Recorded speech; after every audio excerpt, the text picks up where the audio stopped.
looks like today a letter from President Millard Fillmore, and it's going to be going to the Emperor of Japan. Sounds good. But just like any good note that you write in class, you have to have somebody pass it to the person. Yep.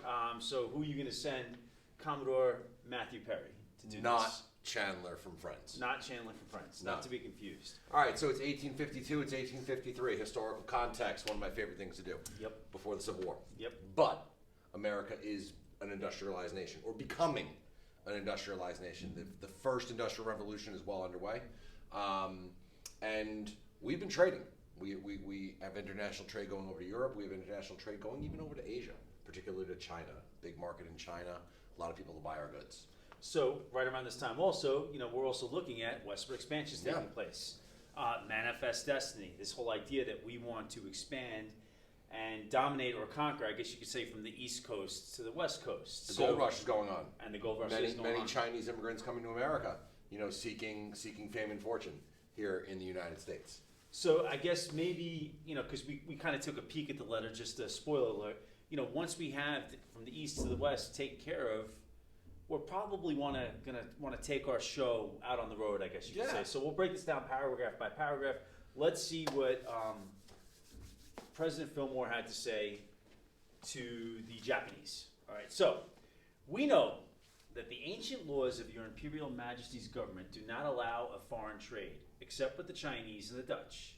But as the state of the world changes and new governments are formed, it seems to be wise from time to time to make new laws. There was a time when the ancient laws of your Imperial Majesty's government were first made. About the same time America, which is sometimes called the New World, was first discovered and settled by the Europeans. For a long time there were but a few people, and they were poor.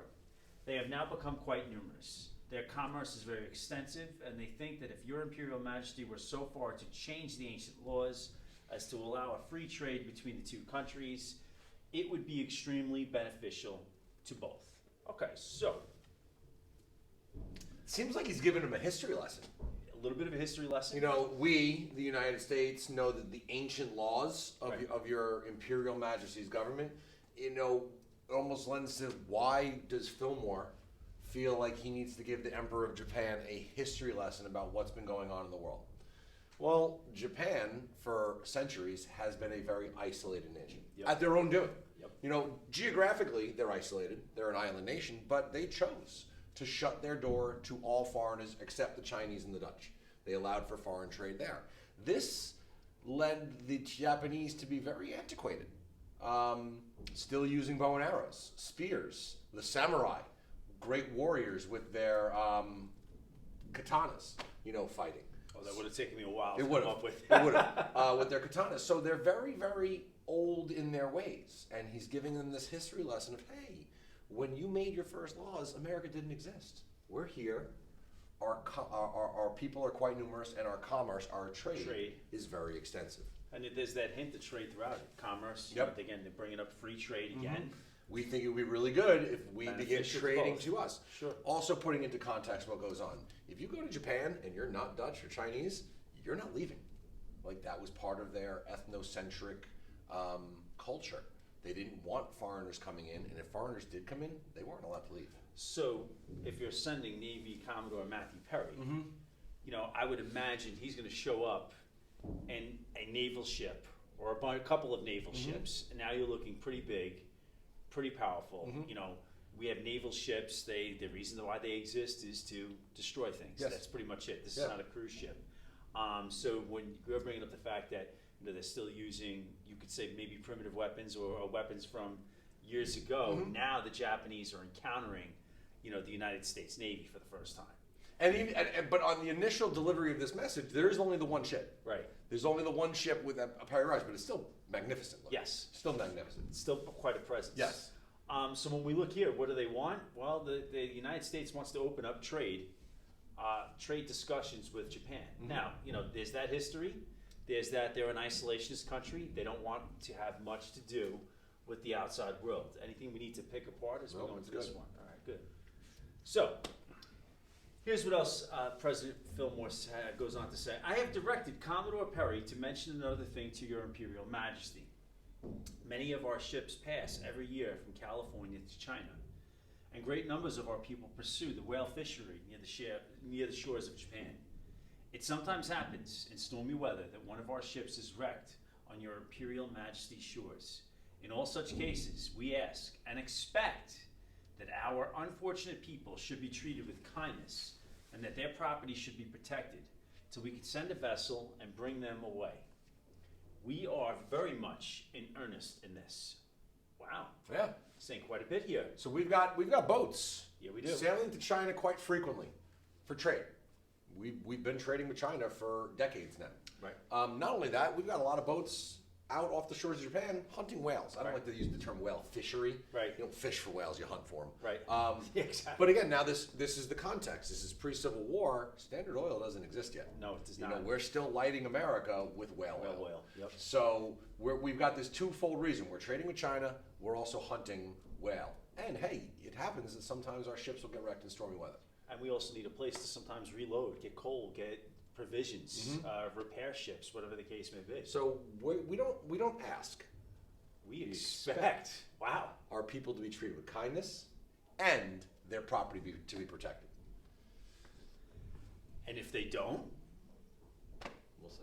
they don't say that if Nope. they don't. However, when you're sending a naval officer with gunships there saying we expect you to do this, Yep. you don't really have to say if you don't, this is what we're going to do. It's almost like kind of implied. Anything else we need to include with this? Hit that. Okay, we talked about the geography. We've been trading from here to from California to China. All right, good. So let's look at how they finish this off. Commodore Perry is also directed by me to represent to your Imperial Majesty that we understand there is a great abundance of coal and provisions in the Empire of Japan. Oh, there we go. Our steamships in crossing the great ocean burn a great deal of coal, and it is not convenient to bring it all the way from America.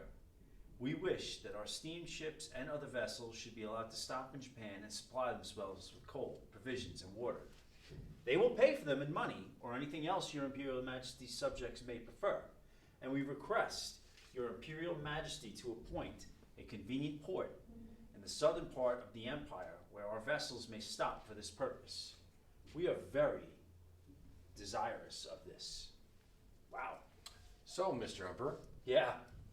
we want you Right. to open up a port Yep. to us where we can come in with our steamships to resupply coal, water, and other provisions. And this makes economic sense, first of all. For both, yeah, for that. You know, because Sure. for America, we were putting a steamship, loading it up with coal, sailing it to China, and sailing it back on one tank of coal. I don't know. You know, so in essence, if it took 1,000 pounds to get there and back, well, now you only need 500 pounds to get there. That creates more space in your cargo hold. That means you can now bring over more supplies and trade more supplies. More money. You make more money. Yep. You then resupply your 500 pounds of coal once you get to Japan and sail back. Makes economic sense. And Japan, you know, if people are going to stop there, they're going to pay for that coal. They're going to pay for those provisions. They're going to pay for that water. Gonna So boost your economy. it's going to make sense for them. Now, Emperor Japan's going to look at this. He's going to look at Commodore Perry and he's going to be like, you know what? We've been isolated for hundreds of years. My answer is going to be no. But Perry's like, no. Yeah. Don't answer the question. Right. I'll come back. I'll come back. Think it over. Yeah, I'm going to come back.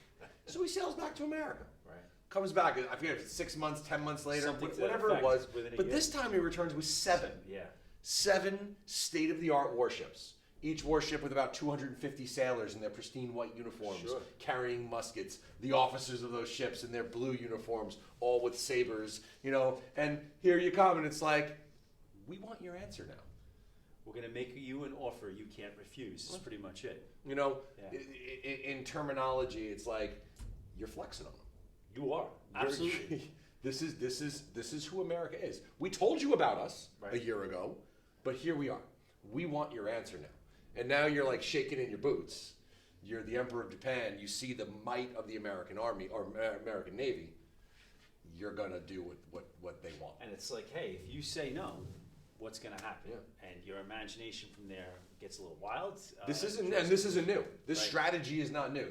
The Greeks did this. Sure. When they arrived with thousands of soldiers on the doorsteps of city-states, knocking on the doors, being like, "Hey, we want to do this." It's like, okay. That show of force Yeah. is great. But the new vocabulary term, comes into our vocabulary. Gunboat diplomacy. Gunboat diplomacy. Yeah, exactly. You know, flexing on them, get them to do what you want, and it will work. And it's great because Japan's going to agree to this, Mhm. and we're not going to have to fire a shot or throw a punch. Nope. Perfect. Eventually, in 1894, we signed the Treaty of Kanagawa, Yep. where we get everything that we want. We get 2 ports. Yep. We get our shipwrecked sailors taken care of. We can help them We out. get resupplies. We're going to trade with China. And an unintended, I don't want to say consequence, but an unintended effect of this treaty is now Japan's getting our stuff. Yeah. And they themselves are going to become an industrialized nation. Yeah, because when they're looking at this industrial naval might that we have, they're like, we like that. whoa, Yeah. we're a little behind. Uh-huh. We need to catch We up. need to, and then they get guns and steam engines, and they eventually go we bring the Bessemer process to them. And Sure. all of a sudden, 87 years later, they're one of the most powerful empires on the planet. Didn't take them long. Didn't take them long at all. So pretty much everything we're asked for here, they wound up giving to us. got. Yep. Excellent. Anything else we need here? We're good. Good. Thank you for watching.